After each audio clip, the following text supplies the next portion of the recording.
Welcome to the Connors and Ferris High School Sports Show. Jeff, DiVeronica, and Steve Bradley with one of those teams still alive, trying to win the ultimate in high school sports, the Newark Reds, boys basketball champions in Section 5. They're going to take on a Section 3 power Syracuse West Hill this weekend in Glens Falls. The game will be Saturday morning at the Cool Insuring Arena, and the first time Newark's made it back this far in 13 years since falling in the championship game to Daewon Coleman and James DeWitt in 2010. And Coach Henry Kuperus joins us along with Raeshawn Howard and Brayden Steve. And guys, congratulations on making it this far. Coach, if I had told you a couple months ago this is where you'd be, what was your expectation level? That this was success? This is where you guys thought you could go?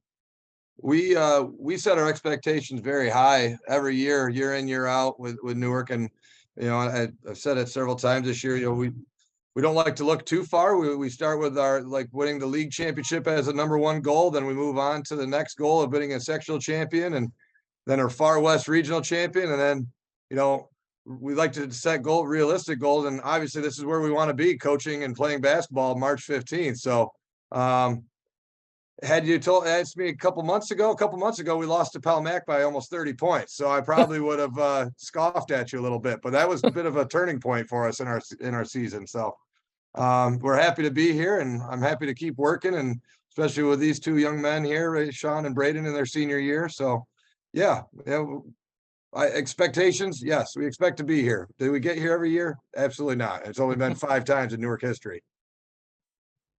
And Jeff, Newark's coming off a thriller.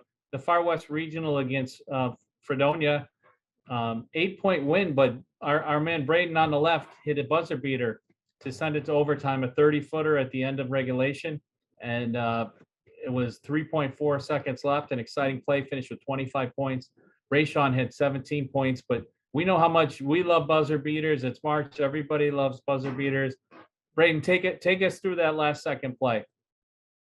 Coach drew up a play that we've never ran before, so I don't think the team knew it was coming. And that is, well, at first he told me if it wasn't there to dump it off to our teammate Colin, but when I got it, I wasn't passing the ball. So I got it, and I just shot it, and it went in. So they both, you had 2 guys bite on the fake, Brayden. I mean, you probably think, okay, maybe I get one guy to bite. They both bit. Did it look good from right off your fingertips? How did it feel? Yeah, as soon as I shot it felt good. So. Yeah, I think he was flexing it before it even went in the basket. Raeshawn, the ball in Brayden's hands with the game on the line. How are you feeling going into that play? I felt very comfortable with him shooting the ball. If anyone was to shoot that, I would prefer it be him. So, Coach, you guys had never run it before. It's a play it's a last second play that you need a 3. We practice it. We practice it every other day, and then definitely day before a game. And there's been times this year where Coach Ceravolo will be like, all right, let's run victory.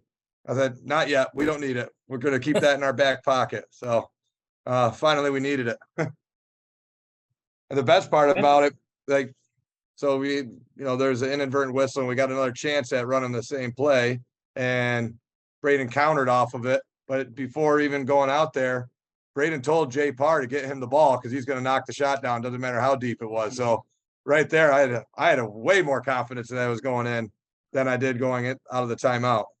Steve, you know what? I got to ask if he said that. Yeah. Brayden, have you ever seen the movie Hoosiers? No. Oh, you got a 3.5-hour bus trip, Coach. I think we know what we can show him. Yo, you got it. Well, Brayden, let's just say this. The hero of the movie, when they're in the timeout, he says to the coach, the team all says, why don't we have Jimmy shoot the ball? And Jimmy looks at the coach and he says, I'll make it. And it sounds like you're kind of that Jimmy Chitwood kind of guy. You look a little like him too, tall and lanky, right, Coach? He looks a little like Jimmy Chitwood. Absolutely. So that will inspire you. Not that you're not already inspired, fellas, but you will love that movie. I guarantee it. Steve, go ahead. Steve Bradley. Yeah, no, Jeff, there's another shot I want to hear about too. Raeshawn had 17 points.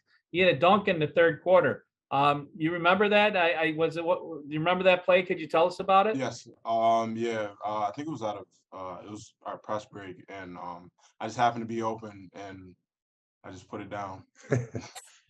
Have you had a lot of dunks this year? I know that, there's still very exciting plays in college basketball, and you see one in high school, it's even more exciting. Yeah, I've had a few. I think I could have had a few more, but yeah, I did have a few.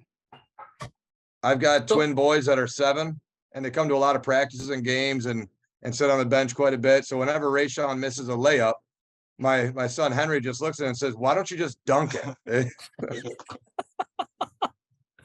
Brayden, coach alluded to the loss to Palmac pretty handily. What he said that was kind of a turning point, I guess.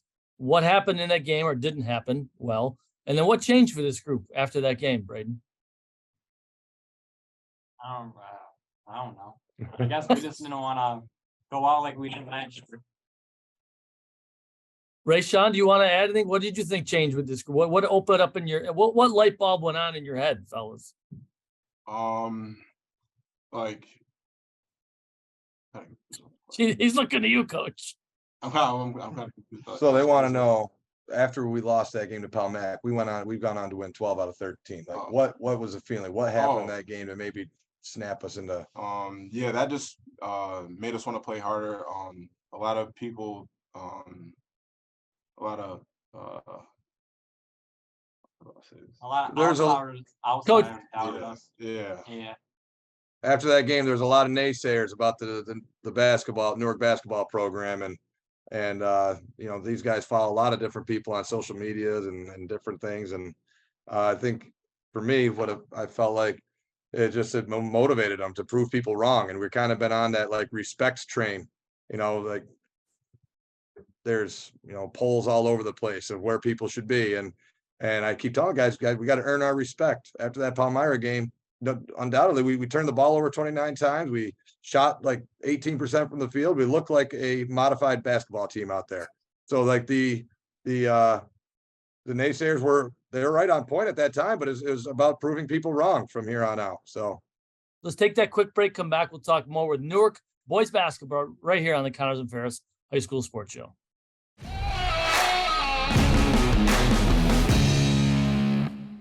Whether it was Dad letting you grill for the first time, or Grandpa taking you out to a ball game, or even a summer picnic before the fireworks on the 4th of July, Zweigel's has created generations of memories that shape who we are and what our community has become. Are you looking for a place to create your greater story? Roberts Wesleyan University was voted the best undergraduate program by the Rochester Business Journal Reader Rankings in 2022. We're honored and humbled for being recognized as a top winner. Within every student is a transformation story in the making. At Roberts, you'll find an academically inspiring environment led by supportive, high-quality professors.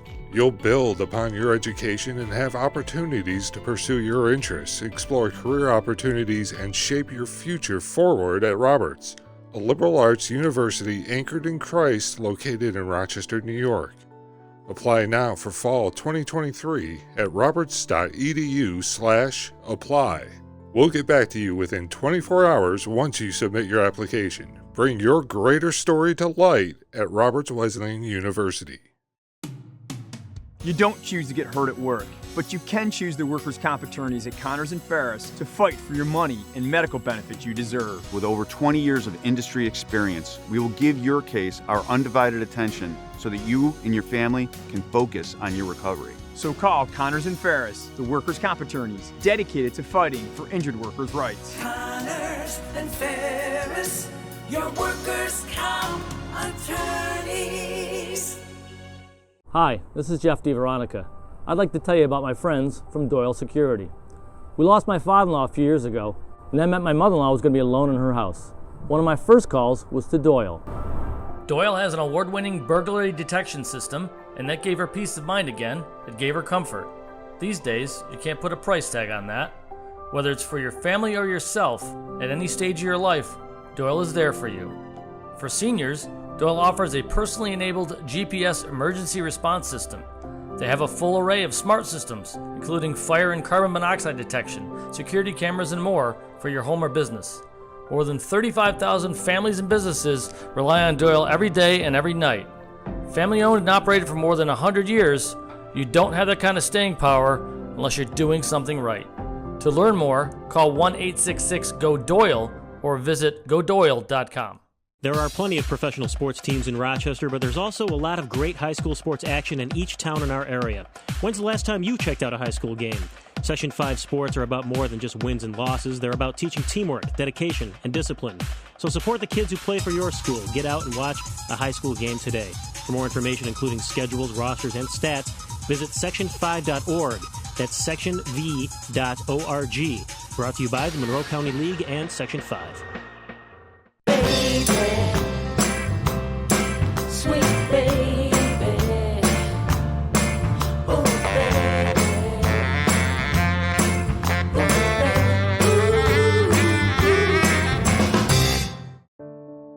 You know, whether you come here as a sixth grader or a ninth grader, you have to spend your 4, 5, 6 years here and just get involved in so many different things. And then you're going to go out and set fire on the earth. When you get through McQuay Jesuit, you're not going to fail when you get out in the world.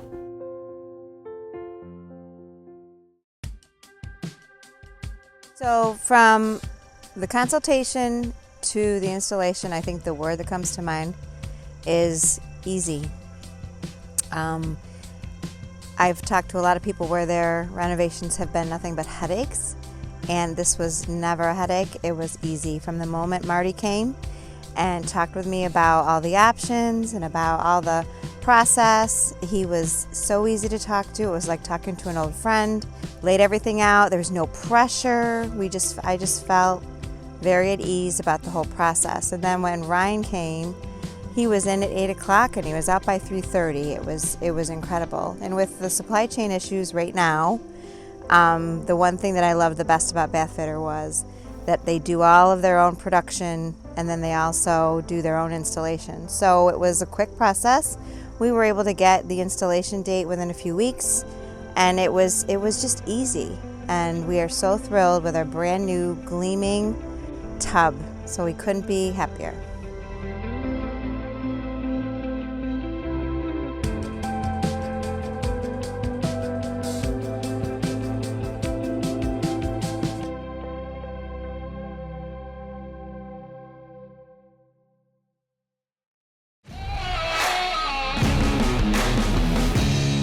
Welcome back to the Connors and Ferris High School Sports Show, one of the winningest programs in Section 5 history. It's double digits in titles.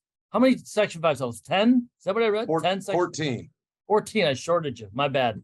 Yeah. I go back way back to the late 80s when the guy that ended up at my college, at our college, St. John Fisher, Kevin Schultz, I think came from Newark. And Yep, I don't know sure if you guys did. know that name. Maybe Coach does. But obviously a great history of Newark basketball. Steve Bradley, you know about it. You used to cover it over there. Tell me about it.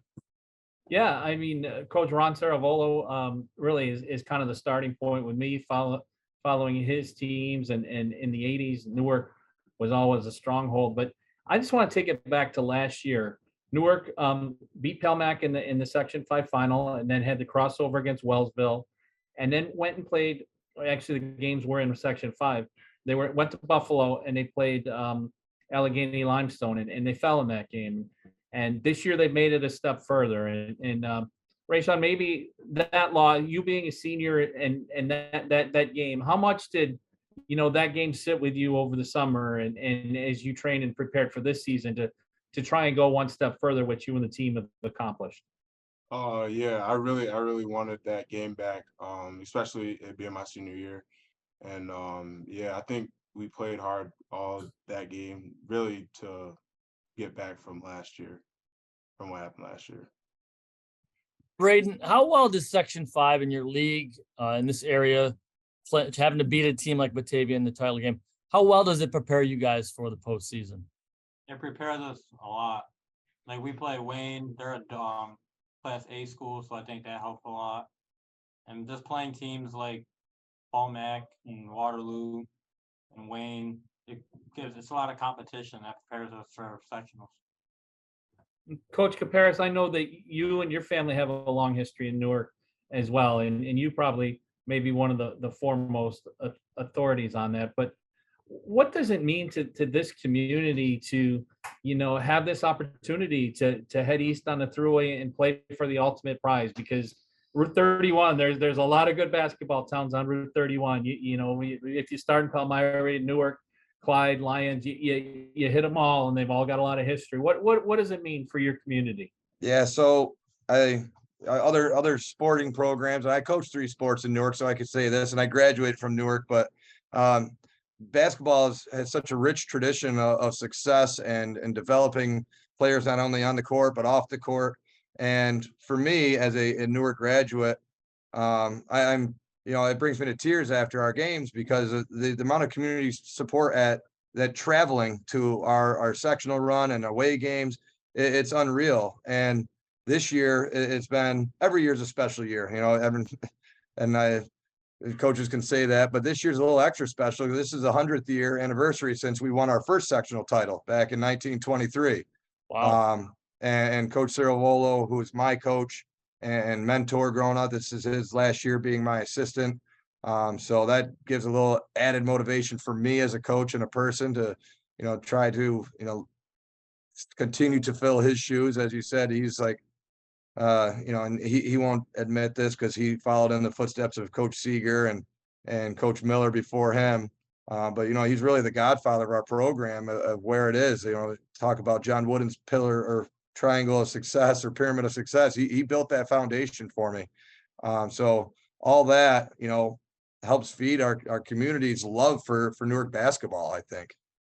And Jeff, just to follow up on that, 1922 was the first year, I believe, East High School won the first sectional title. So Newark is the second ever boys basketball sectional champion in Section 5 history. So that's rich tradition. Yep. Brayden and Raeshawn, I want to ask you guys if you watch any NBA basketball or college ball. Are there guys on TV you like to watch play? Brayden, do you have a shooter or a tall shooter you like to have in your game after? Anybody like that you like to watch? No, not really. Not really. How about you, Raeshawn? I usually don't watch NBA that much, but if I had to pick it, I'd pick probably Kevin Durant. Okay. Coach, can you break down for these guys? What are these guys' strengths? Give me a little scouting report on these two guys. On these two guys, Brayden, I think it's very well known. He's a great shooter. He is a sneaky good defender when he wants to be. And I think that was the difference in the first half of the game on Saturday is it's been, as long as I can remember, Brayden asked me to take him off the court because he needed a drink. And it's because he was working hard on defense, which was outstanding. Raeshawn, he's a physical monster in the paint. He can jump out of the gym. He's got a nice touch from the outside, but he's bought into just dominating the post and not really stepping out to shoot the three like we did earlier in the year. And in my opinion, and I'm a biased coach, but I think he's the best big man in Class B and pushing for Section 5. So he's got a strong skill set and athleticism, and he's kind of sneaky because he's not 6'5", 6'6". He's only 6'3" with a huge wingspan. So that'd be my breakdown of him. 16 and a half points per game and 9 boards, Steve. And then Brayden averages about 18 and a half points a game. And then I was just going to maybe mention the guys aren't on the call that are big contributors. We've got Kellen Foster, about 15 points a game. And Coach, how about the backcourt? Yeah, so it's kind of been, this year's been a little tough, right? So we had some kids that had to miss some games early in the year. And then J-Par Allen, number 5, who's been our point guard, he missed 4 games because he was just sick. He was out for 12 days. We couldn't get him back on the court. So it's been finally, we always want our teams playing their best basketball near the postseason. And the last 4 or 5 games, we actually had a full squad. Like there was most of the year where we didn't have a full squad of practice on the bench. So J-Par and Davon have really come together as that point guard role where if someone's just having a bit of an off day, I have another point guard to step in there. And then J-Par and Davon can play different positions as well. Kellen Foster, people thought I was crazy because I didn't pull him up last year as a sophomore to varsity. But for me as a coach, if I can't get an underclassman close to 50% of the minutes, I'm not going to pull him up. I think they can develop best as a JV player. And with our coaching staff, it completely worked because he comes up as a junior with 0 varsity basketball experience and is averaging 15 points a game and is a defensive menace out there too. So, we've been playing 6, 7 guys as we stay out of foul trouble, but we have a few guys on the bench that can step in and fill those roles as well. So it's been a real well-balanced team. Raeshawn, what's it been like in school this week? Just being a team going to the state Final Four has been a lot of fun. What's it been like? Oh yeah, it's been fun. We had a snow day yesterday, so that was good too. That's true. But yeah, all in all, everything's good. I feel very supported by our teachers. And Brayden, Brayden- coach used the term great shooter and in confidence. And sometimes people use the word great too much, but we've seen you play and we've seen that stroke and it's pure. How did you develop as a shooter? Who are your big influences? And are you one of those guys in the summer that's 500 shots a day, 200 shots a day? What have you done to refine your game? Yeah, I go to the gym every night with my dad. I get a lot of shots up on the gun.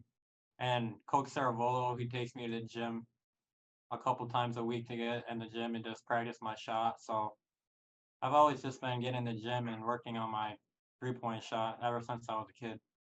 6'5", who can shoot like that. Were you a guard and you had an amazing growth spurt? Or, we just always, no matter your size, you're always shooting? No, I was always pretty tall. People just told me if I wanted to play in college, I would have to learn how to shoot the ball. So. And what's next? Are you being recruited by some schools? Yeah, a few. Okay, well, you go light up Glens Falls Arena, and we'll see how many people call you. Yeah, exactly. Right? And But- Jeff, this matchup should be outstanding. West Hill has won 4 state titles between 2010 and 2017. A rich history. They had their top three scorers in their regional game had 18 points, 17 points, and 16 points. So there's balance. And they're ranked 4th in the state. Newark's ranked 5th. Coach, what's the early bird scouting report without tipping your cap too much? Well, there's really not too much cap to tip. You hit it. They're very well balanced. They score a lot of points. They're good shooters and they like to push the ball up the court. So for us, it's going to be about, we've been focusing in this postseason about defense. And if we're going to compete with them, it's going to be focused on the defensive end. Like Fredonia averages 62, 63 points a game. I told our guys, I said, we got to keep that line at 53, 55, and we let them get over that. But same thing with that. I think they average 65 points a game. Going to be trying to keep them in the 50s because I'm confident in our offense being able to put the ball in the basket. So they're well coached. They execute and they like to run. They like to play fast basketball. So it should be a fun game. It's 10:45 Saturday morning. Guys, good luck to you. We wish you the best. Thank you. Brayden, the most important takeaway from this Zoom video call, we're going to call it Jimmy Chitwood. If you watch that between now and 10:45 Saturday morning, young man, I'm telling you, you're going to say, I want to make that last shot again. All right. You're going to say that anyway, right? Knowing you, but Yeah. I'm telling you, it'll be an hour and a half worth your time. Promise. And Coach, what else? check me out. And don't get caught watching the paint dry. Don't get caught. Yeah. Watching the paint. Guys, good luck to you. We're wishing you the Thank best. you. Newark. Thank Thanks. you. Thank you. For Thank you Steve for having us Bradley, on. you're welcome. For Steve Bradley and our producer, Joe Brott, thanks for watching us right here on the Connors and Ferris High School Sports Show.